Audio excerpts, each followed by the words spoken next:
Muy buenas tardes a todos.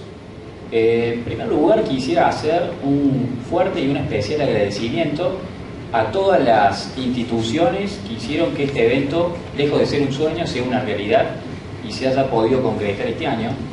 Pero no solo quiero agradecer a las instituciones, que son entes más abstractos, sino que quiero hacer un especial agradecimiento a las personas que están detrás de las instituciones.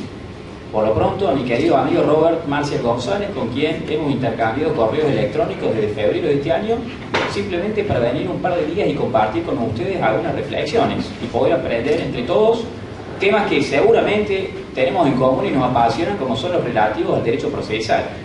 Y también detrás de Robert, todo el equipo de trabajo que con gran eficacia y gran cordialidad nos han recibido a todos los que hemos hecho varios kilómetros, en mi caso junto a toda la hinchada de San Lorenzo para el partido de ayer, lo cual provocó algunas demoras e inconvenientes, pero simplemente darle las gracias por hacernos sentir como si estuviéramos en nuestra propia casa, ¿sí? Así que un agradecimiento y felicitaciones. El tema que voy a analizar hoy es un tema que en realidad está en la agenda temática de la literatura argentina, pero también es un tema que está en la agenda temática de la literatura latinoamericana, que seguramente ya habrán sentido nombrar, que es el referido al control de convencionalidad. Si bien este tema ha sido abordado por distintos autores argentinos y de otros países, en realidad la perspectiva desde la cual lo vamos a analizar en el día de hoy no ha tenido un mayor tratamiento ni en Argentina ni en Latinoamérica, que es analizar esta figura del control de convencionalidad no desde el punto de vista del Poder Judicial, sino desde el punto de vista del Ministerio Público, concretamente en los procedimientos civiles, laborales y constitucionales. A los fines de analizarlo desde el punto de vista metodológico, esto es, cómo vamos a aproximarnos al tema, proponemos los siguientes ejes de análisis. En primer término, unas brevísimas consideraciones sobre lo que es el régimen de supremacía constitucional en Argentina, que responde un poco la pregunta acerca de qué es lo que debe ser protegido. Luego, algunas consideraciones sobre cómo proteger aquello que debe ser protegido, esto es, el control de convencionalidad en el plano de la Corte Interamericana de Derechos Humanos. Y en tercer lugar, cómo ha sido receptado en nuestro país, en Argentina, en líneas generales en el ámbito del máximo cuerpo nacional, esto es la Corte Suprema, y puntualmente desde el punto de vista del Ministerio Público. Con respecto al primer eje de análisis, no podemos sino comenzar con esta imagen. Ustedes se preguntarán, ¿de qué se trata esto? Esta es una imagen que grafica aquella vieja historia del viaje de Ulises, que tenía que transitar por un mar que inevitablemente iba a escuchar el canto de unas sirenas que, al oírlo, iba a conducir a la muerte tanto del capitán como de toda la tripulación. Frente a este escenario, que podríamos calificar de adverso, Ulises optó por atarse al mástil del navío a los fines de resguardar su propia integridad física y la de toda su tripulación. Así como en esta historia, Ulises optó por limitar su libertad presente para garantizar su libertad futura, lo mismo sucede en el plano estatal. Los estados constitucionalizan una serie de derechos y garantías en el presente para que en el futuro no estén supeditados a lo que dispongan los gobernantes de turno, es decir, los poderes constituidos. Algunos hablan incluso del coto de edad. Esta es la idea general de lo que es la supremacía constitucional. Y vamos a verla en particular cómo se inserta en nuestro país, en Argentina, pero con lineamientos muy generales. Evidentemente, el punto de partida no es la norma, sino es el escenario sociológico en el cual se inserta la norma. El escenario sociológico que hay que tener en cuenta, siguiendo acá un catedrático de Relaciones Internacionales de la Complutense de Madrid, que es Celestino El Arenal, él describe el escenario de mediados del siglo XIX con dos rasgos muy simples. Por un lado, la centralidad del Estado como principal actor y protagonista de la sociedad internacional. Y por otro lado, los escasos o no significativos interacciones entre los distintos estados. A la luz de este escenario es que la Constitución Histórica de nuestro país de 1853 con la reforma del 60 diseña estos dos artículos, que es el artículo 31 y el 27, del cual se desprende el orden de prelación de las normas y que puntualmente el tema que nos interesa en esta exposición es relativo al valor que se le asigna a los instrumentos internacionales, ¿sí? A la luz de este escenario, donde el Estado tenía un papel protagónico y no había interacciones con otros Estados, se le atribuye durante gran parte de la historia argentina una jerarquía legal. ¿Cuál es la consecuencia que se sigue de asignarle una jerarquía legal? La jurisprudencia que durante mucho tiempo aplicó la Corte Suprema, con arreglo a la cual ley posterior deroga ley anterior, ¿sí? Evidentemente, esto tuvo un punto final que comienza a producirse en el siglo XX.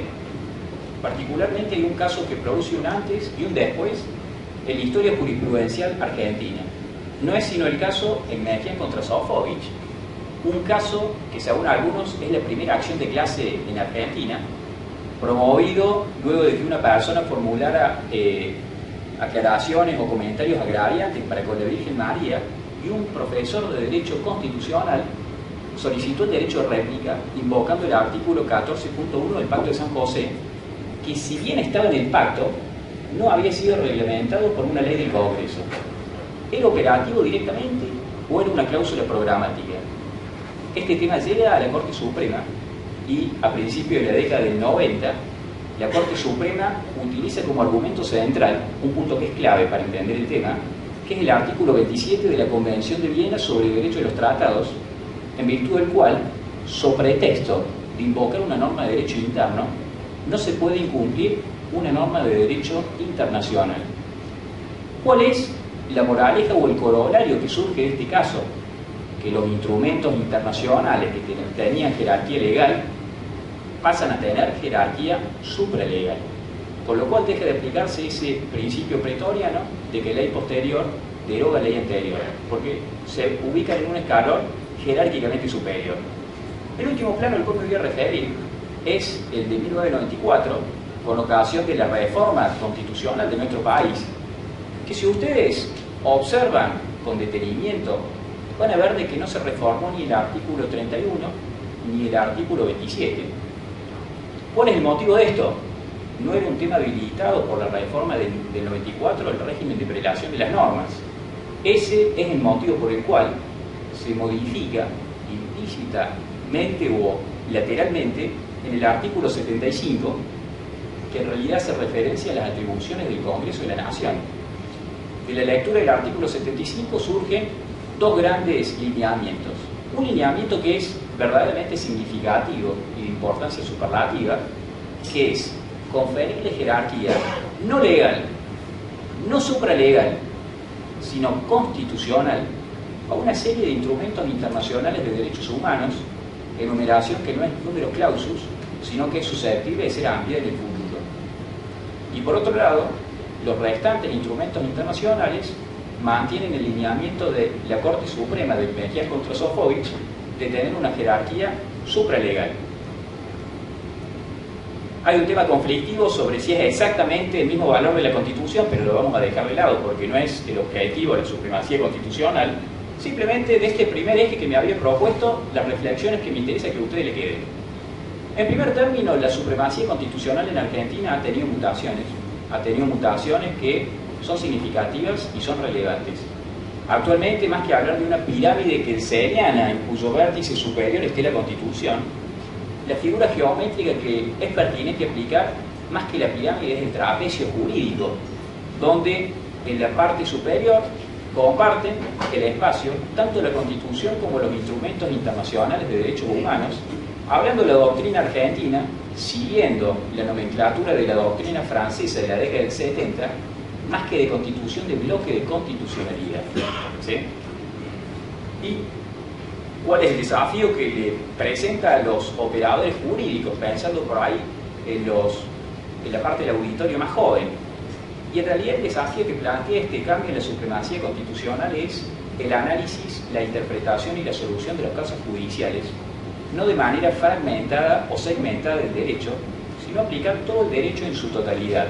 Acá recurrimos a una vieja metáfora de un filósofo del derecho, Cosio, que él hablaba de que, así como todo el peso de la esfera recae sobre el piso, por más que haya solamente un punto de contacto, lo mismo tiene que pasar con el operador jurídico, que para interpretar y resolver un caso tiene que tener en la mente todo el sistema jurídico, todo el bloque de constitucionalidad, y no hay que quedarse meramente en el plano infraconstitucional. Remitiéndonos al segundo plano de análisis, esto es, cuáles son los aportes de la Corte Interamericana en lo referido al control de convencionalidad, acá la idea es dejarle los interrogantes, dejarle las preguntas que hoy por hoy están siendo discutidas a lo largo y a lo ancho de Argentina, a lo largo y a lo ancho de Latinoamérica. En este punto, en realidad, mi objetivo, más que traer las respuestas, es simplemente dejar las preguntas abiertas. Preguntas abiertas que hoy tenemos un lineamiento, pero que están en construcción, y es una temática que podemos llamar móvil, ¿sí? Que a medida que la vamos estudiando, van surgiendo nuevos lineamientos que producen cambios importantes. Acá las preguntas que nos vamos a hacer son las siguientes. Primero, ¿qué es el control de convencionalidad? En segundo lugar, ¿quién tiene a su cargo el control de convencionalidad? Luego, una eminentemente para los procesalistas, ¿cómo se ejercita el control de convencionalidad? ¿Cuáles son las clases o tipologías? Y hay un tema conexo que está de fondo, que es cuál es el alcance que tienen las resoluciones de la Corte Interamericana de Derechos Humanos. Vamos con la primera. ¿Qué es el control de convencionalidad? La Corte Interamericana, desde el año 2006, en este caso que es Almonacid Arellano contra Chile, comienza a utilizar esta terminología por mayoría, porque ya mediante votos razonados del juez García Ramírez venía hablando explícitamente del control de convencionalidad. Pero si ustedes me pidieran cuál es el primer caso en el cual la Corte Interamericana lo comienza a utilizar por mayoría a esta nomenclatura, es este: Almonacid Arellano contra Chile. De este caso surgen los dos elementos de la noción de control de convencionalidad, ¿sí? Entendido como un juicio de compatibilidad entre dos extremos, ¿sí? Síganme acá con la lectura de este gráfico. Por un lado, lo que vamos a comparar es lo que Sagüez llama el marco normativo controlante, que no se asusten, en realidad responde a la pregunta sobre qué parámetros se ejercita el control de convencionalidad. Y por otro lado, el marco normativo controlado, que responde a la pregunta sobre qué materia recae el control de convencionalidad, ¿sí? Cada uno de estos puntos exige efectuar precisiones. Respecto al primero, esto es el marco normativo controlante, si ustedes interpretan literalmente lo que viene diciendo la Corte Interamericana, tendría dos partes. Por un lado, habla de el Pacto de San José de Costa Rica, y por otro lado, la interpretación de la Corte Interamericana. Yo les diría que no hay que quedarse solamente con la lectura literal. ¿Por qué? Tanto de votos razonados, por ejemplo de MacGregor, de García Ramírez, como de la doctrina especializada, por ejemplo, Víctor Bazán en Argentina, respecto del Pacto de San José, dicen de que en realidad habría que hablar de corpus juris internacional. Es decir, de que el marco que hay que tener en cuenta para hacer el control de convencionalidad no es solamente la lectura del pacto, sino de los otros instrumentos internacionales de derechos humanos que haya ratificado el Estado en cuestión. El otro punto es la interpretación de la Corte Interamericana. Pensemos si, en primera persona, si nosotros fuéramos los operadores jurídicos, ¿qué es lo que nosotros buscaríamos? ¿Solo las resoluciones en casos contenciosos? Hay algunos autores que proponen extender. Si la Corte no distingue, no habría que distinguir, y comprendería tanto las resoluciones en temas contenciosos como así también en consultivos. Y dentro de los contenciosos, me podría hacer esta pregunta como operador jurídico: ¿solo la resolución de fondo? Algunos hablan también de las medidas provisionales e incluso de las supervisiones de cumplimiento de las sentencias. Con lo cual la noción de qué parámetro hay que tener en cuenta es más grande de lo que uno podría llegar a pensar, ¿sí? Y teniendo en cuenta que las resoluciones son como mínimo de 100 páginas y que en los últimos años la Corte Interamericana hace índices de tan largas que son las resoluciones, para casos muchas veces que requieren respuestas urgentes, supóngase un amparo. Vamos al otro punto, marco normativo controlado. Acá se habla de normas de derecho interno. No habría ninguna duda que comprende las de carácter infraconstitucional, leyes, decretos, reglamentos, actos administrativos. El tema verdaderamente conflictivo es cómo se resolvería una eventual tensión entre una norma constitucional y una norma del pacto. En ese punto yo no tengo respuesta. Simplemente, para el que le interese profundizar, Hay un caso que es el de La Última Tentación de Cristo, la película que no fue exhibida en Chile, que se llevó a la Corte Interamericana, y de que como consecuencia del fallo de la Corte Interamericana, ¿cómo terminó la historia? Chile terminó modificando su constitución, porque tenía una norma limitativa de la libertad de expresión. De todas formas, reconozco que es un tema extremadamente polémico. ¿Quién ejercita el control de convencionalidad? Acá vamos a seguir un criterio estrictamente cronológico, ¿sí? Es un error, voy a decirlo con más énfasis, es verdaderamente un error, un gran error, pensar de que el control de convencionalidad es algo abstracto y lejano. Es un error pensar de que el control de convencionalidad lo va a ejercitar la Corte Interamericana en un caso que nosotros iniciamos hoy y lo va a ejercitar recién de acá a 15 o 20 años. En realidad, el control de convencionalidad tiene que ser iniciado en sede interna, en primer lugar, por el propio Estado. Desde el momento que nosotros iniciamos, si lo vemos en la faz judicial, desde que iniciamos una demanda en mesa de entradas, se pueden plantear problemas que pueden ser solucionados con el control de convencionalidad. Es decir, primero en sede interna, y recién cuando votamos todos los recursos internos, ahí vamos al sistema interamericano, a la comisión y después a la Corte. Pero acá el verdadero desafío es que se ejercite en primer lugar por parte de los tribunales internos, Corte Suprema y tribunales inferiores. Dentro de la esfera estatal, ¿quién tiene a su cargo el control de convencionalidad? Y acá hay una saga de fallos de la Corte Interamericana que da muchas respuestas. En primer lugar dice que ¿quién tiene a su cargo el control? El Poder Judicial. Lo dice en el caso de Almonacid Arellano contra Chile en el año 2006. Podríamos preguntarnos, en realidad, cuando dice Poder Judicial, ¿de qué instancia estamos hablando? Para disipar esa duda, en el año 2010, Cabrera García y Montiel Flores contra México, la Corte Interamericana le agrega en todos sus niveles, razón por la cual puede y debe ser ejercitado por el juez de primera instancia, vocales de Cámara, por lo menos en Argentina, por la organización del Poder Judicial, tribunales superiores de justicia y la Corte Suprema de Justicia de la Nación, en todos sus niveles. Y puede aplicarse fuera del Poder Judicial. Año 2011, caso Hellman contra Uruguay, también conocido como Hellman 1. Vamos a ver qué pasó con Hellman 2. Acá la Corte lo extiende fuera del Poder Judicial a todas las autoridades públicas. Como dato particular, desde la Facultad de Derecho de la Universidad Nacional de Córdoba, con este fallo, se ha comenzado a practicar el control de convencionalidad para resolver los propios expedientes administrativos. Con lo cual, ustedes se dan una idea, las fronteras inimaginables que tiene este tema, que todavía no está definido del todo. ¿Cómo se ejercita? Este es un tema clave. El principio general ha pedido de parte interesada, pero la Corte Interamericana también admite el ejercicio oficioso del control de convencionalidad en el caso trabajadores cesados del Congreso contra Perú del año 2006, el mismo año de Almonacid Arellano. Ahora bien, acá lo verdaderamente interesante, o yo creo que lo que exige profundizar, es lo que está en el slide que sigue, que es cuáles son las interrelaciones entre el control de convencionalidad de oficio y el control de constitucionalidad de oficio, ¿sí? Acá les quiero transmitir la siguiente reflexión partiendo de un caso argentino. El caso argentino es Rodríguez Pereira, del año 2012, o sea que es relativamente reciente. En este caso se advierten dos trayectorias.